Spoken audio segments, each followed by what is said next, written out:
मुख्यमंत्री पुष्कर सिंह धामी के सचिव और गढ़वाल के नए कमिश्नर विजय शंकर पांडे के कार्यभार ग्रहण कर लिया है। न्यूज वन इंडिया के ब्यूरो चीफ सुदीप जैन से खास बातचीत करते हुए विजय शंकर पांडे ने कहा कि राज्य में जारी चारधाम यात्रा के साथ ही कांवड़ यात्रा और राज्य व केंद्र सरकार की महत्वपूर्ण योजनाओं पर उनका विशेष फोकस होगा। समय समय पर तहसील से आने वाली भ्रष्टाचार की शिकायतों पर वह जल्द ही जिलाधिकारियों की बैठक लेने वाले हैं। स्टाफ की कमी का बहाना नहीं चलेगा और यह सुनिश्चित किया जाएगा कि तहसील में किसी भी व्यक्ति का उत्पीड़न ना हो। विजय शंकर पांडे का कहना है कि मुख्यमंत्री पुष्कर सिंह धामी के सरलीकरण, समाधान और निस्तारण के मंत्र पर तेजी से आगे बढ़ना है। सरकार ने senior IAS officer Vijay Shankar Pandey ji को कमिश्नर गढ़वाल का भी चार्ज दिया है और आज उन्होंने अपना कार्यभार ग्रहण कर लिया है। वो 7 जिलों के टॉप बॉस भी होंगे क्योंकि कमिश्नर होंगे। सर, सबसे पहले तो बहुत बहुत बधाई आपको। क्या सर प्राथमिकताएं होने जा रही हैं? Thank you. देखिए, बतौर गढ़वाल कमिश्नर जो प्राथमिकताओं की बात आपने पूछी है, आमतौर पर गढ़वाल कमिश्नर के रूप में 3-4 बहुत बड़ी महत्वपूर्ण प्राथमिकताएं हैं जो मुझे भी प्रथम दृष्टया नज़र आई हैं। एक हमारी चारधाम यात्रा अभी चल रही है।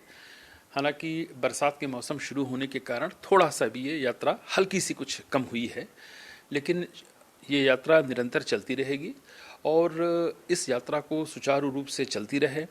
आने वाले हमारे जो श्रद्धालु हैं, तीर्थयात्री, इनको किसी तरह की कोई दिक्कत ना हो, इसका पूरा ध्यान रखना होगा। एक तो ये महत्वपूर्ण प्राथमिकता है। दूसरा, आपको पता है कि यह बरसात का मौसम शुरू हो गया है और काफ़ी अच्छी बारिश हो रही है।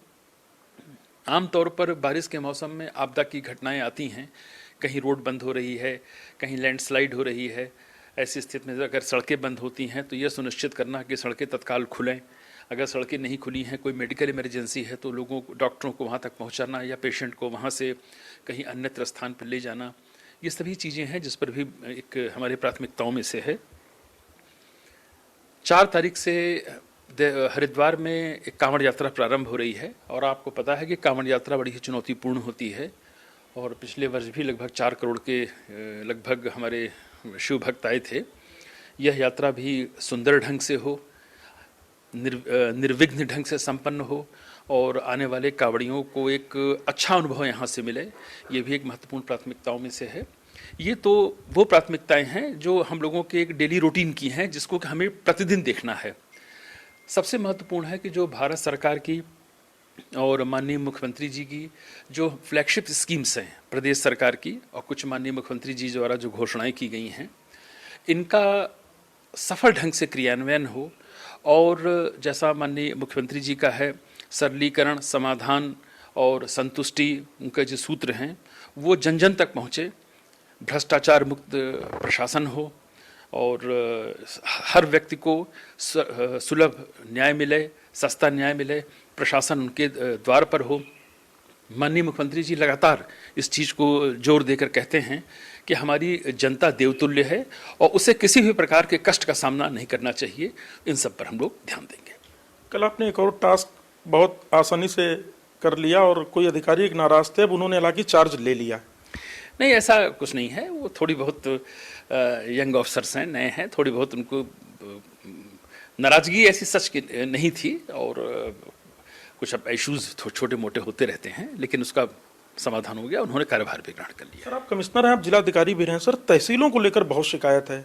आम आदमी को लेखपाल पटवारी नहीं मिलते या उन पर दूसरे काम इतने ज़्यादा होते हैं कि कोई भी एक सामान्य व्यक्ति अपनी ज़मीन के किसी विवाद में पैमाई साध के लिए भटकता रहता है।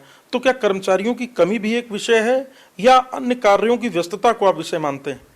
देखिए, कर्मचारियों की कमी है, ये एक अलग विषय है, लेकिन प्रशासन एक ऐसी इकाई होती है जिसे कोई भी टास्क अगर दिया जाए तो वो कोई बहाना नहीं ले सकता है कि अपनी कमियों को छुपाने के लिए कि हमारे पास स्टाफ कम है, हमें ये दिक्कत है, वो दिक्कत है, ये कभी भी जस्टिफाई नहीं होता। हमारे संसाधन ज़्यादा हों, बहुत अच्छा, सीमित हैं, उसके बाद भी हमें परफॉर्मेंस उसी प्रकार से देनी चाहिए जैसा कि हम पूर्ण रूप से साधन संपन्न होने पर दे सकते हैं। तो मैं इसको बिल्कुल उचित नहीं मानता हूँ।